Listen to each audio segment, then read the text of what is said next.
Rest day ng isang factory worker sa Japan. Pero syempre, hindi tayo magpapahinga. Kailangan natin ipa-change si body. Ngayon lang ang pagkakataon natin. Kaya let's go. Si Irie, ang taga-aklang payo at ako ang taga-video.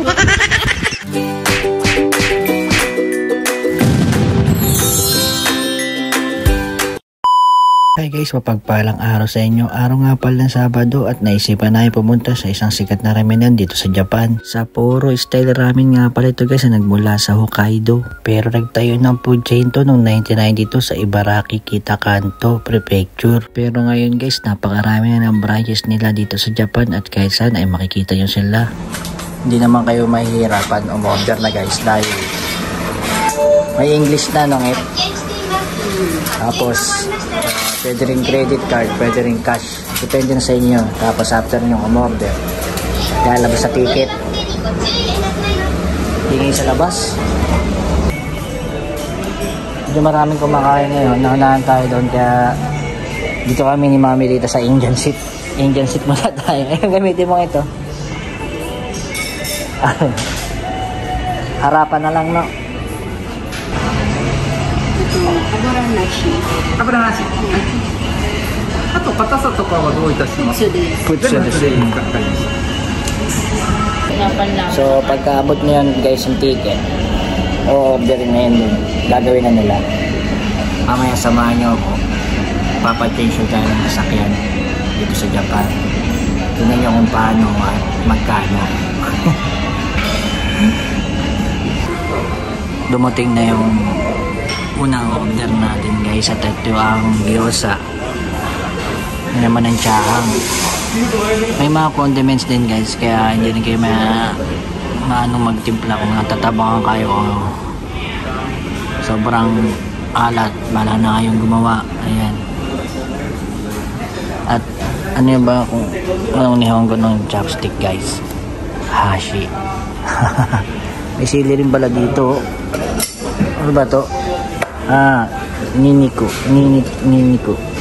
Niniko nga pala guys, yung nihonggo nung ano, bawang. Ayan. Bango guys. Yung isa chili sauce yun nandun sa kabila. Mayroon din suka. May suka dito guys eh. Ayan, suka. Ay nga na, in-order mo ang kanin? Hindi nga pala natin sinama yung mga bata guys kasi maulan tsaka ang sarap pa ng tulog. At dumating na yung ramen natin guys.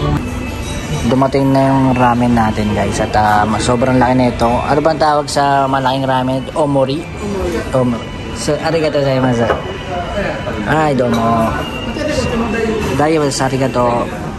So, maghahati lang kami ni Mami dito dahil napakalaki na ito guys. So, ito yung aking kanin. Ano siya, may beef siya na may mayonnaise tapos may onion rings na dahon ng sibuyas ba to? At humingi na lang ako ng lalagyan natin para hati na lang ni Mami dito yan. Kasi sobrang laki niyan guys, hindi kaya ng isang tao. Depende sa inyo kung malaki yung bodega nyo yan, pwede yan. Sarap guys, so chili sauce. Bawang guys, lalagyan ng bawang. Yun no, grabe. Isang kilo. Oo nga, 1 kilo.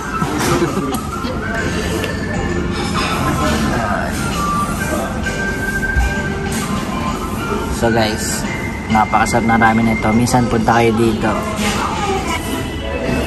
Hindi nang kinuha ni Mami dito guys. Napakarami pa natira sa atin. So kain muna tayo. Siya nga pala guys, maraming masarap na ramenan dito sa Japan pero ito ang lagi namin kinakainan dahil ito ang naging paborito namin ng Mami Lita at naging paborito rin ng mga bata. Siya nga pala, hindi rin pala masyadong kalayuan to sa amin, siguro mga 15 minutes guys pag sinasakyan. At take note nga pala guys, 24 hours nga pala to guys kaya maaga pa masyado, kaya ito lang ang bukas na ramenan. Marami namang pipilian dito guys, iba-ibang klaseng ramen. Pwede naman to sa bata, matanda, tomboy o bakla, may ngipin o wala. Guys, sa flavor ng mga ramen dito sa Japan. Pero para sa akin guys, miso ramen ang number 1. Miso ramen nga pa na yung order namin guys.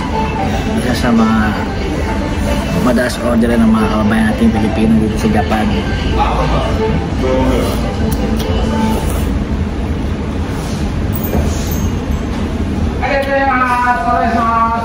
So yun guys, tapos meron din shoyo ramen. Parang toyo yung ano yun guys, toyo yung sabaw. Pero timpla mo rin syempre para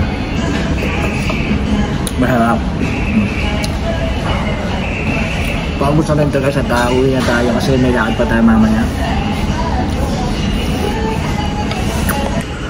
Kayo rin mamimili ng gusto nyo, noodles texture, kung hard ba o normal. So tapos yung abura nya, yung greasiness nya, yung taba-taba, kung greasy ba, normal o light. Tapos yung noodles nya, kung thick, kung normal o thin. So yun guys, si Mami solve na. So yun guys, 10:25 AM na at tatawag muna tayo dun sa Autobac at papatensyon tayo ngayong araw. So kailangan natin tawagan muna na yung Autobac para mapagpa-reserve tayo guys sa tensyon natin. At ang ginagawa ko dyan guys, para makuha ko yung number nyan, ang hirap naman pinag-cellphone na to. Ayaw, lima! Yun, sa maps lang. Tapos yan, halimbawa yan, Autobox. Sila na kasi yung pang-vlog natin guys sa cellphone eh. So tawagan natin to. Open na siya ngayon. Yan.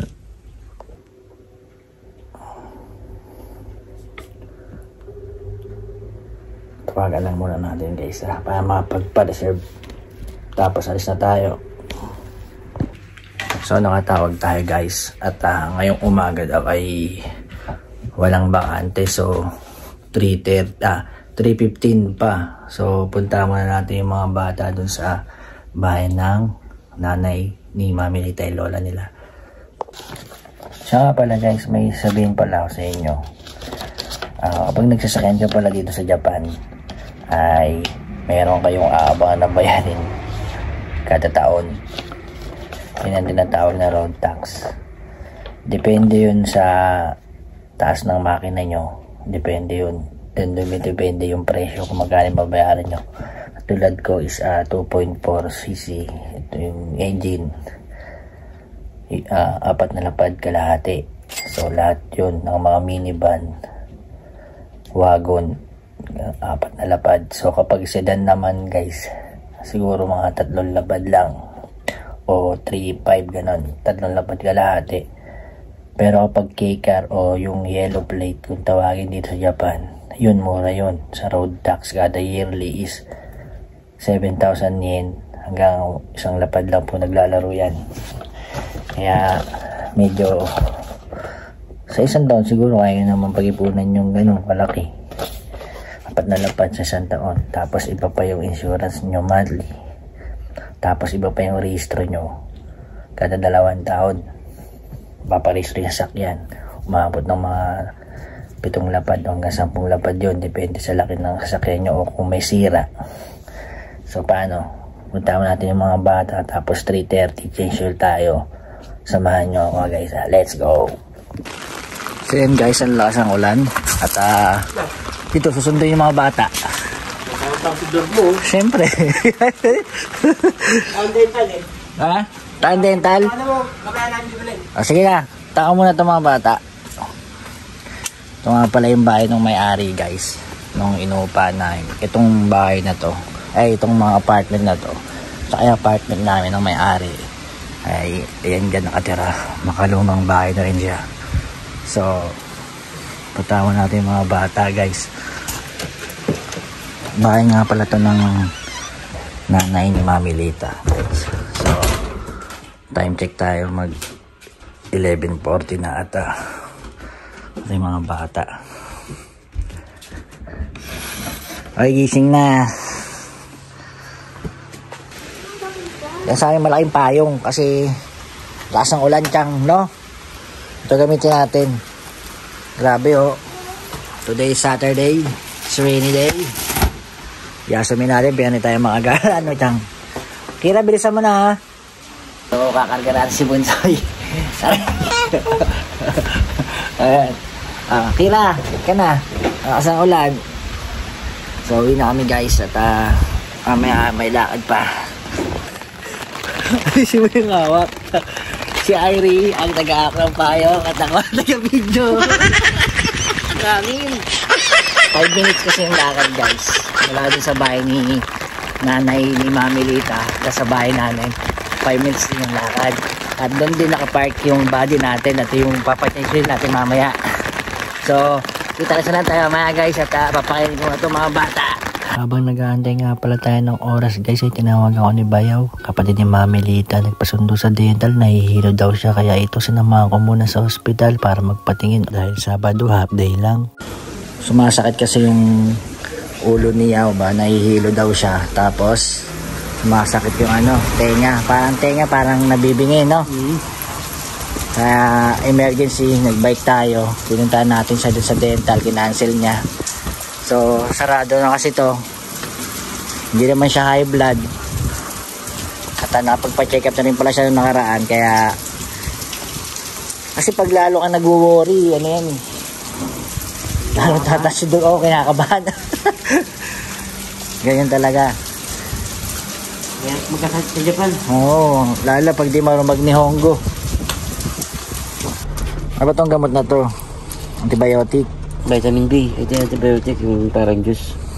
Malupit. Kasi yung orasan mo? Ayun, time check tayo. 1:35 na. So, alas 3. James oil tayo. At atid muna natin sa ba? Thank you. Para makatulog na. So, nakatulog na yung binabandayan natin guys. At kampante na siya. Hindi na siya kabado. Kanina kasi nahihilo siya. So, alis na tayo. Ayan guys, mag-aalas 3 na. 3:15 yung reserve natin dun sa Autobox. So may pag-change lang natin. Yung Autobox nga pala guys ay isang repair shop at bilihan din ng mga accessories na sasakyan. So larga na tayo. Hindi nga pala ganong kalayuan yun guys. At mahangin na pala ngayon dito sa Japan amin. At siguro mga 15 minutes lang yun at nandun na tayo. Dito nga tayo nakaparking dun sa apartment nung bayaw ko, kapatid ni Mami Lita. So guys, OTW na nga pala tayo doon ngayon sa pag-change lang ni Buddy. At para malaman nyo kung magkano ang change dito sa Japan at kung paano yung procedure o kung tawagin sa Nihongo ay Yarikata. So kita-kits tayo doon, forward tayo. So guys, touchdown tayo dito sa Autobox at iaabot nyo lang yung mga card na ganito. Yan guys, yung maintenance member na Autobox at yung T-point. Yung Autobox maintenance member guys, kapag unang check up nyong masasakyan nyo, bibigyan kayo nito pag wala pa kayo. So pasok na tayo, ipasa natin to dun sa counter at sabihin natin na nagpa-reserve na tayo. Ang reservation ay Yuyaku Arimatsu. Masyadong mahangin guys at papasok ngayon tayo dito sa Autobox. So ipapasa lang natin to doon sa counter guys. So let's go. So ikakakunin muna nila yung reservation natin guys. Tapos pag nakita nila yung papel, ito pabigyan natin T-point para ipapasok natin yung so this Alphard. So pagkat so this hi. Naka-record na yung langis natin doon guys. Kasi nakapag-purchase na tayo dito sa oil filter. T-point test na. Automatic na yun guys. Na alam na nila yung langis natin kung anong langis yung ginamit natin ng nakaraan. Kaya hintay na lang natin tapos mag-buy na tayo at mag-aantay na tayo doon sa waiting area.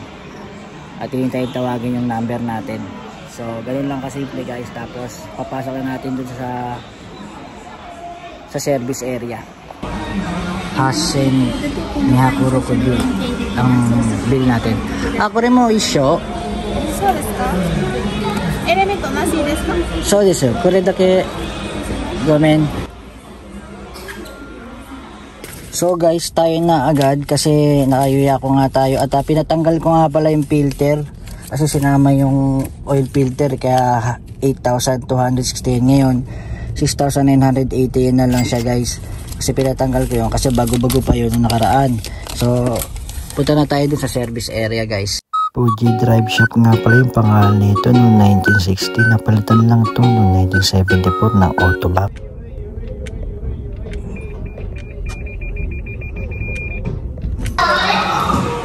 So guys, sinatrabaho na si Buddy at nakalagay sa service area yung mga sasakyan na gagagawa guys. So, ito yung waiting area nila guys at mayroon din para sa mga bata para hindi naiinip, pwede sila maglaro doon at pwede rin kayo mag-ikot-ikot dito guys kasi maraming accessories. So wala pa sigurong 15 minutes to guys at matapos na rin to. So papadalan lang si Buddy. So guys, tapos nang i-change si Buddy at tatawagin na rin tayo yan siguro. At after nyan at ililibot ko muna kayo saglit dito sa may mga bilihan ng items dito dun sa loob, mga accessories ng sasakyan. Tingnan natin ng konti saglit. So yan guys, tapos na tayong magpa-change oil at ang tinakbo ng sasakyan natin ngayon ay 58,499. So babalik tayo sa takbong 63,499. Bali nung nakaraan kasi guys, kaya makikita nyo dito sa gilid, nakadikit yan. Yan.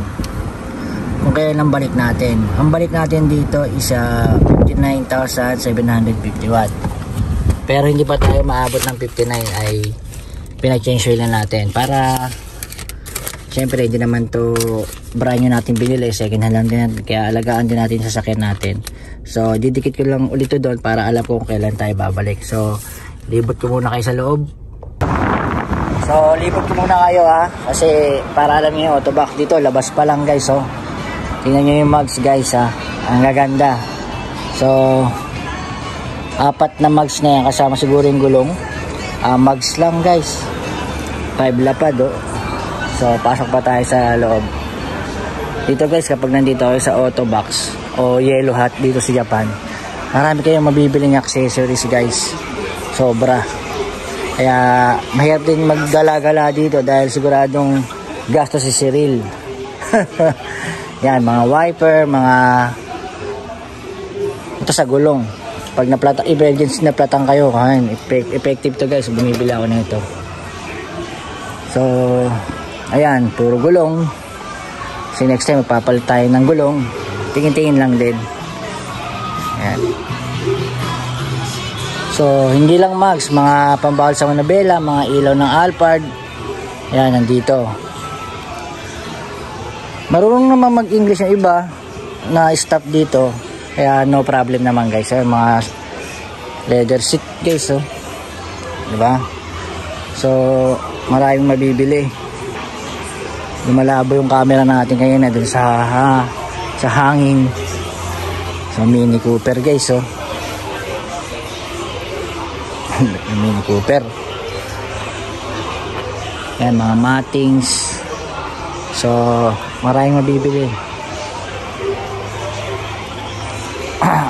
Yan, mga pampintura, car paint, kapalin sa sasakyan, mga balot sa sasakyan. Halos lahat nandito guys. Punta lang kayo sa Autoback, yung mga kababayan ko nandito sa Japan. Yan, marami kayong mabibili dito. May mga kamahalan din, pero kung talagang mahilig kayo sa sasakyan yan, mag setup kayo ng kuruma o sasakyan, punta lang kayo sa Autoback guys. Sigurado ubos ang lapad-lapad nyo. So ayan guys, ang dami dahil mabibili. Ayan, nilibot ko lang kayo konti guys kasi uwi na rin tayo, wala na tayong time. At tayo mga bata, tulog si mami dito, walang bantay. Mga monitor mga nabi guys, nabi.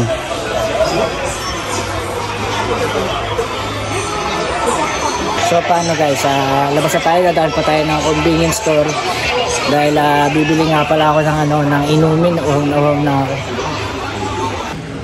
Dumaan muna tayo ng convenience store saglit guys at bibili lang tayo ng pasalubong ng mga bata kasi wala silang papapaking na pagkain. So tingin muna tayo ng mga konting pagkain dito, mga chicherya nila para may kainan sila mamaya. Ayan. Ayan, Pringles. Tapos ano pa kaya? Mga mabibili chichir. Pala yung pinabibili ni Aichang. cookies, candy. Bili na rin tayo ng ice cream guys. Gusto ni Irie yung yan. Ay hinahanap ang paborito ni Ate Akira guys eh. Kaso wala eh. Ano kayang bibili ko sa kanya? Ayun. Ito guys, favorito ni Ate Akira. May biscuit na may chocolate sa loob sa may ice cream. Sarap to guys. Tandaan nyo itong figure na to. So payment na tayo at uwi na. So nakabili na tayo ng pasalubong guys. Marami din. Yan, inabot din ng 1,700 yen. Kasama na yung kape natin. Wala pa tayong log 2. Kaya siguro hanggang dito na rin yung vlog natin guys. At wag po nyo pong kalimutan mag-subscribe. At mayroon din po pala akong Facebook page. Same name lang po. At sana isuportahan nyo po ako sa aking mini vlog at mini channel. So kape muna tayo at uwi na ako. Maraming salamat pa sa panonood. Bye, Jane. Arigatou gozaimasu.